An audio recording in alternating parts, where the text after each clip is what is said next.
بسم اللہ الرحمن الرحیم۔ السلام علیکم ورحمۃ اللہ۔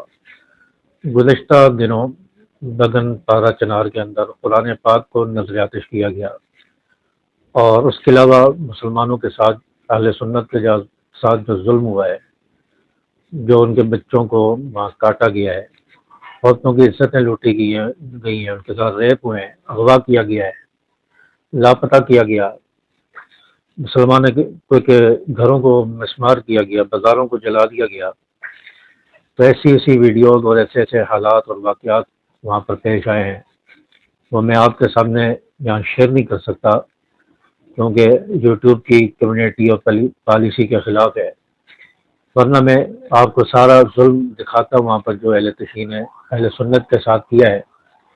اور قرآن پاک 300 کے قریب تقریباً بتایا جا رہا ہے کہ قرآن پاک نظر آتش کی ہے، اور یہ آپ کے سامنے قرآن پاک کی پکچر بھی نظر آ رہی ہوگی، ویڈیو آپ کو نظر آ رہی ہوگی کہ پارا چنار کے اندر بدن کے اندر یہ واقعہ پیش آیا ہے۔ یہ کیا اہل سنت نے قرآن پاک جلایا ہے کہ جلانے والے وہاں کے جو اہل سنت ہیں انہوں نے قرآن پاک کو آگ لگائی ہے، انہوں نے جلایا ہے۔ کافی دنوں سے دھرنے چل رہے ہیں کراچی کے اندر، اور یہ کہا جا رہا ہے کہ اہل سنت ہمارے ساتھ ظلم کر رہے ہیں، اہل سنت اہل تشیع کے ساتھ جو ہے وہ ظلم بربریت کر رہے ہیں اور اہل تشیع کو مار رہے ہیں۔ تو یہ قرآن پاک کے اہل سنت نے جلائے ہیں، قرآن پاک کس نے نظر آتش کیے ہیں؟ تو یہ ابتدا ہے، یہاں سے پھر وہ سلسلہ شروع ہوا لڑائی جھگڑے کا اور فساد کا سلسلہ شروع ہوا، اور ابتدا کرنے والے یہی لوگ ہیں جنہوں نے آج کراچی کے اندر جگہ جگہ پر دھرنے دیے ہوئے ہیں۔ اہل تشیع مکتب فکر کے جو لوگ ہیں، یہ لوگ ہیں جو ظلم کرنے والے، قرآن پاک کو نظر آتش کرنے والے ہیں۔ لندن میں قرآن جلتا ہے، نیو یارک میں قرآن جلتا ہے، اور کئی مقامات پر قرآن جلتا ہے، ڈنمارک میں قرآن کو نظر آتش کیا جاتا ہے۔ تو اس کے لیے تو احتجاج ہوتا ہے، لوگ سڑکوں پر آ جاتے ہیں، سیاسی جماعتیں بھی سڑکوں پر آ جاتی ہیں، احتجاج ہوتا ہے۔ یہ پارا چنار میں جو قرآن پاک نظر آتش کیا گیا، یہ قرآن نہیں تھا، اس کے لیے کیوں نہیں سڑکوں پر آئے؟ تو اپنے آپ کو جو لوگ مظلوم ثابت کرنے کی کوشش کر رہے ہیں، تو پہلے تو وہ یہ بتائیں کہ قرآن پاک کس نے نظر آتش کی ہے، پارا چنار میں قرآن پاک کو کس نے آگ لگائی؟ اہل سنت تو قرآن پاک کو آگ نہیں لگا سکتے، یہ ظلم کرنے والے کون لوگ ہیں؟ تو ان کے خلاف حکومت کو ایکشن لینا چاہیے، ان گستاخوں کو جنہوں نے قرآن پاک کی توہین اور بے حرمتی کی ہے، ان کے خلاف قانون کو حرکت میں آنا چاہیے، اور ان کو کیفے کردار تک پہنچانا چاہیے جنہوں نے یہ حرکت کی ہے۔ اور روزانہ یہ کہا جا رہا ہے کہ اہل تشیع کے ساتھ ظلم ہو رہا ہے، اہل سنت ظلم کرنے والے ہیں۔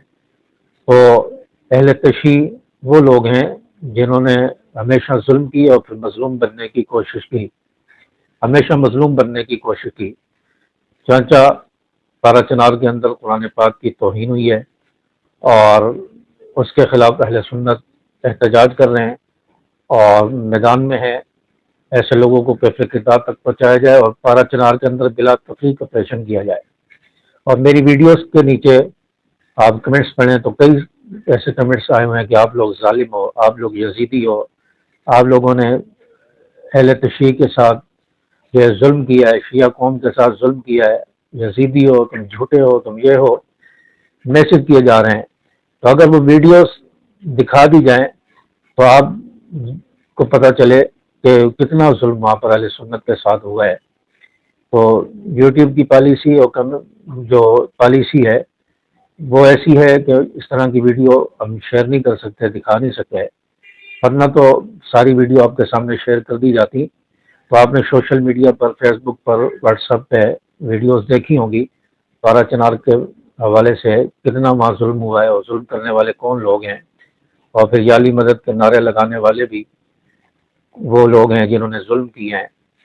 تو اللہ تبارک و تعالیٰ قرآن پاک کی توہین کرنے والوں کو کیفر کردار تک پہنچائے، ان ظالموں کو اللہ تعالیٰ نے نیست و نابود فرمائے جنہوں نے قرآن پاک کی توہین کی ہے، اور اللہ تبارک و تعالیٰ وہاں کے اہل سنت کی حفاظت فرمائے۔ السلام علیکم ورحمۃ اللہ۔